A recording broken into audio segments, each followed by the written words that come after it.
দীর্ঘদিন ধরেই আমিরাতে ভিসা জটিলতায় ভুগছেন বাংলাদেশিরা। ২০২৪ সালের প্রায় শেষের দিকে বাংলাদেশে নিযুক্ত আমিরাতের রাষ্ট্রদূত আবদুল্লাহ আল হামুদি জানিয়েছিলেন ২০২৫ সালের শুরুর দিকে বাংলাদেশিদের ভিসা খোলার সম্ভাবনা, তবে এ বিষয়ে তিনি নিশ্চিত করেননি। তিনি নিশ্চিতভাবে বলতে না পারলেও তার প্রচেষ্টা চালিয়ে যাবেন বলেও অবহিত করেছিলেন।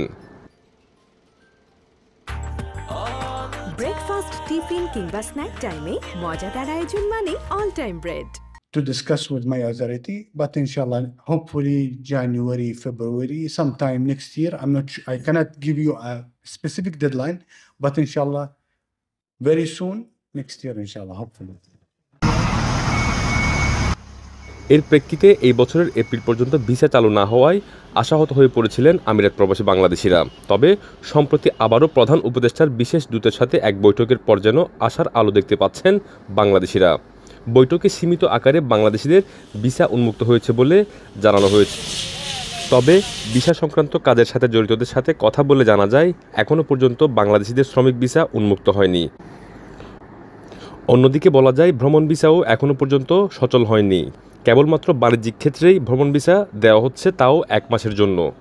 ক্যাটাগরি লো প্রফেশনাল লোকেরা আগে দুবাইতে আসতে পারতো নর্মাল ভিজিট দিয়ে, ওই ভিজিটগুলো এখন পর্যন্ত সেম স্টপ আছে, এখনো বাংলাদেশিদের জন্য বন্ধ আছে। শুধু যারা বিজনেসম্যান হাই প্রোফাইল তাদের বিষয়গুলো বাংলাদেশ এম্বাসি প্লাস আমিরাতের এম্বাসি কানেক্টিভিটি হয়ে কিছু ভিসা ইস্যু করতেছে।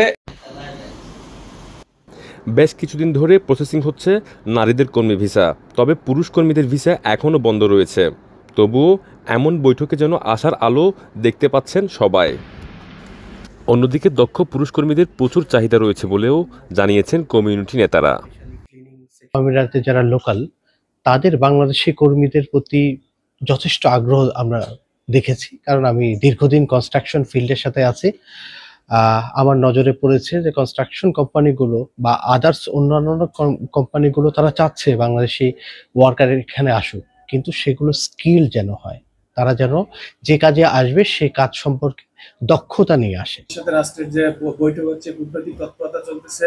আশা রাখি আমরা খুব শীঘ্রই আমাদের ভিজিট ভিসা এবং এমপ্লয়মেন্ট ভিসা ওপেন হয়ে যাবে, এবং নারীদের জন্য অলরেডি ওপেন হয়ে গেছে ভিসা, এমপ্লয়মেন্ট ভিসা। নর্মাল ক্যাটাগরিতে নারী কর্মীরা এখন আমিরাতে এসে কাজে জয়েন দিতে পারবে ইনশাআল্লাহ।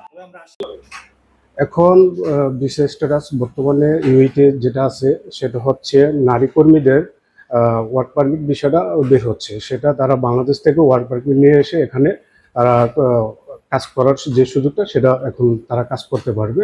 সেক্ষেত্রে আবার পুরুষদের এখনো ওপেন হয় না, তবে আমরা আশাবাদী যে